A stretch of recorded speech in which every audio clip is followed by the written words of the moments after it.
पुन्हा एकदा आपल्या सर्वांचं स्वागत आहे माझ्या युट्यूब चॅनलमध्ये। आता उन्हाळा सुरू झालेला आहे आणि मार्केटमध्ये कैरी मिळायला सुरुवात झालेली आहे। कैरी म्हणजेच आपला रॉ मँगो। चला तर मग आज आपण या रॉ मँगो पासून एक छानशी अशी रेसिपी बनवूया। त्याचं नाव आहे गदका। तर अशा या गदक्याची रेसिपी आज आपण पाहणार आहोत। आणि कैरी जी असते आपली ती उन्हाळ्यात खाणं खूप चांगलं असतं आपल्या हेल्थसाठी। चला तर मग ही रेसिपी पाहूया कशी बनवायची ते।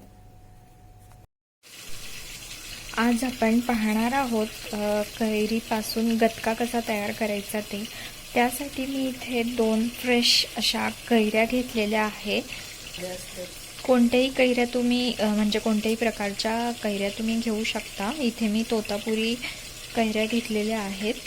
चला आता पुढची प्रोसेस कशी करायची। आई आज आपल्याला गदका कसा बनवायचा ते दाखवणार आहे। त्याच्यासाठी त्यांनी सर्वप्रथम इथे ज्या आपण कैऱ्या घेतल्या होत्या त्या छान धुवून इथे छान बारीक कट करून घेतलेल्या आहेत। तुम्हाला आवडेल त्या साईजमध्ये कट करू शकता। नंतर आपण इथे कढई ठेवलेली आहे गॅसवर। त्याच्यात आपण तेल टाकून घ्यायचं आहे थोडं।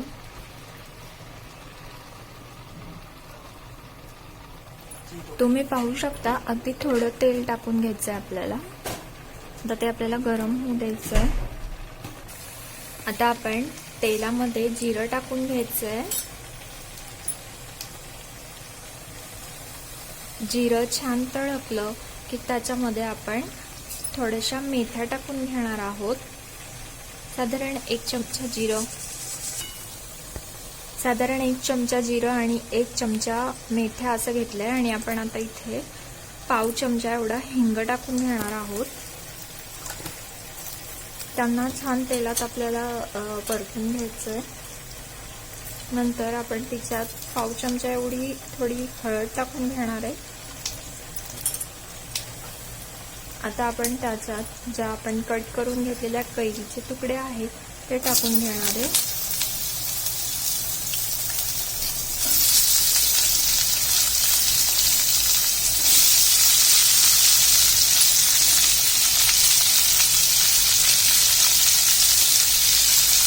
आता हे छान आपल्याला हलवून घ्यायचं आहे। हे छान आपण परतून घेतलेले आहेत। आता आपण त्याच्यावर झाकण ठेवून घेणार आहोत।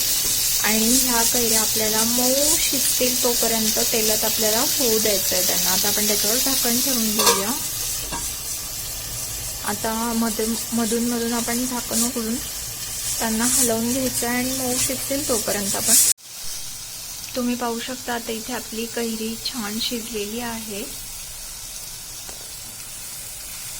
अशी कैरी छान शिजल्यानंतर आता आपण त्याच्यात मीठ टाकून घेणार आहोत। चवीनुसार तुम्ही मीठ टाकून घ्यायचं।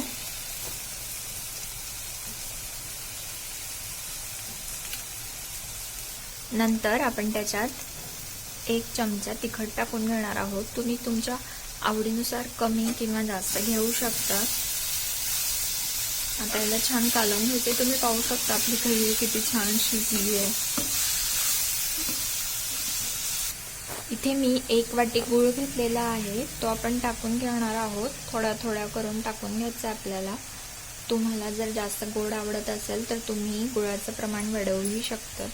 आता आपण गूळ छान मेल्ट होऊ द्यायचा आहे। पाहू शकता आपला गूळ छान मेल्ट झालेला आहे। आता आपण याला साधारण 5 ते 10 मिनिटं शिजवून घेऊ। आता आपला जो गदका आहे तो छान शिजून रेडी झालेला आहे। 10 मिनिटं आपण त्याला छान शिजवून घेतलेला आहे। आता आपण त्याला एका बाउलमध्ये काढून घेऊया। आणि हा आपण शिजवल्यामुळे हा 8 दिवसांपर्यंत टिकतो। तुम्ही पाहू शकता आता आपला गदका छान रेडी झालेला आहे।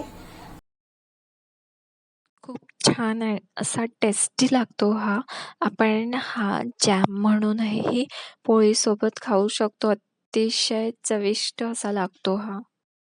तर सर्वांना आवडेल असा हा गटका आहे, त्यामुळे तुम्हीही नक्की ट्राय करा ही रेसिपी.